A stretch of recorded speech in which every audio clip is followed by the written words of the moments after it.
ओम शांति। पतित पावन बाप हमें स्मृति दिलाते कि अब घर जाने का समय है। हमें अपने को आत्मा समझ एक बाप को याद के द्वारा आत्मा को पवित्र बनाकर वापस अपने घर लौटना है। तो आइए रिवाइज करते हैं आज के 29 दिसंबर 2025 के मधुर महावाक्यों को। आइए रिवाइज करते हैं आज के 29 दिसंबर 2025 के मधुर महावाक्यों को। घर जाने के लिए क्या पुरुषार्थ करना है? देह सहित देह के सब संबंधों को भूल मामेकम याद करना, पावन बनना। आत्मा के विषय में कौन सी एक महीन बात महीन बुद्धि वाले ही समझ सकते हैं? आत्मा पर जो जंग चढ़ी है वह याद में रहने से उतरेगी। जितना जंग उतरती जाएगी उतना दूसरों को समझाने में खींचेंगे। जंग उतरना अर्थात तमो प्रधान से सतु प्रधान बनना। आत्मा के सतु प्रधान बन जाने से क्या होगा? बाप की खींच होगी, बाप के साथ वापस जा सकेंगे। बाप के ऐसे कौन से नाम हैं जो सतयुग में नहीं होंगे? सोनार, डॉक्टर, बैरिस्टर, प्रिंसिपल।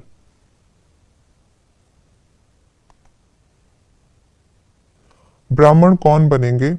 जो आदि सनातन देवी देवता धर्म के होंगे। देवी देवता धर्म की सबसे अच्छी निशानी क्या है? देवी देवताओं के चित्र। गीता वालों को कौन सी मुख्य बात समझानी है? ऊंचते ऊंच को ही भगवान कहा जाता है, वह निराकार है। किसी भी देहधारी व मनुष्य को भगवान नहीं कह सकते। सद्गति का आधार क्या है? ज्ञान। हमें किस बात की खुशी रहनी चाहिए? बाप हमको बहुत ऊंच बनाते हैं। अच्छा पद पाने का आधार क्या है? अच्छी रीति पढ़ना, याद में रहना। बेहद के वैरागी कौन बनते हैं? कलयुगी दुनिया के दुख अशांति का नजारा साक्षी होकर देखने वाले। हम किसी भी परिस्थिति से घबराते क्यों नहीं हैं? क्योंकि हम हर परिस्थिति के लिए पहले से ही तैयार हैं। कैसी भी धरनी तैयार करने की युक्ति क्या है? वाणी के साथ वृत्ति से सेवा करना। संगम युग में क्या होता है?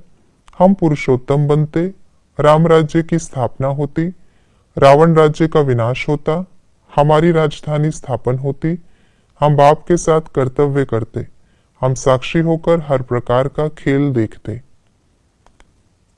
आज की मुरली के अनुसार कॉन्ट्रास्ट की बातें इस प्रकार हैं। भक्ति है रात, ज्ञान है दिन, दिन है सतयुग, रात है कलयुग, परमत है आसुरी मत, बाप की मत है श्रीमत।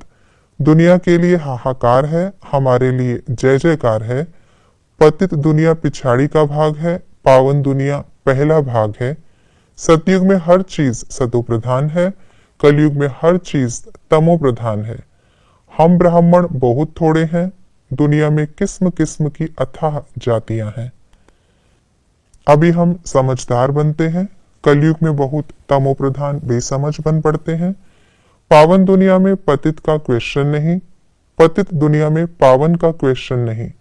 यहाँ जमीन बंजर हो जाती, सतयुग में हीरे जवाहरातों की खानियां सब भरपूर हो जाती। भगवानुवाच कहने से हम बच्चों को ऊंचते ऊंच बाप याद आता। भगवानुवाच कहने से गीता पाठशालाओं वालों की बुद्धि में श्री कृष्ण आएगा। हमें किन बातों की धारणा करनी है? शुरूर बुद्धि बनना, हार्ट फेल नहीं होना, रग देखकर ज्ञान देना, योग बल से सतो प्रधान बनने की मेहनत करना, बुद्धि को ज्ञान की पॉइंट्स से भरपूर रख सर्विस करना, किसी की सुनी सुनाई बातों पर चलकर पढ़ाई नहीं छोड़ना। ये थी आज की मुरली की विशेष बातें। हमें इस ज्ञान को अच्छी रीति शुरूर बुद्धि बनकर धारण करना है। किसी भी बात में हार्ट फेल नहीं होना और अन्य आत्माओं की भी सेवा करनी है। ओम शांति।